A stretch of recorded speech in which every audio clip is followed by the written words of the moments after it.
কি তুই আমাকে মারলু? নু এর বিচার চিঙ্কু মাস্তান করবো।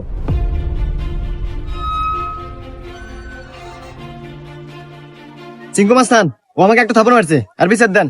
এই, আমি সিংকু মাস্তান। এই এলাকা যত সমস্যা সঠিক সমাধান আমি নিজে দেই। নয় ওরা একটা থাপড় খাবো, আর নাহলে এক থাপড়ের বদলে 10টা জরিমানা দেবো। সিংকু মাস্তান, আমার কাছে তো কোনো এখন টাকা পয়সা নাই, একটা থাপ্পড়ই দেন। এই, মার একটা থাপড়।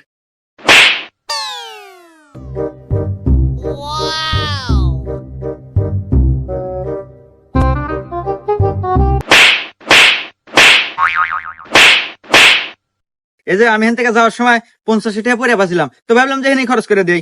এই যে ধরেন 30টা আপনি নেন আর 20 টাকা দিয়ে দিন, থাকে। হুমুন্দি কয় গিরা? 20টা আপনি রেখে দেন, আমার লাগবো না।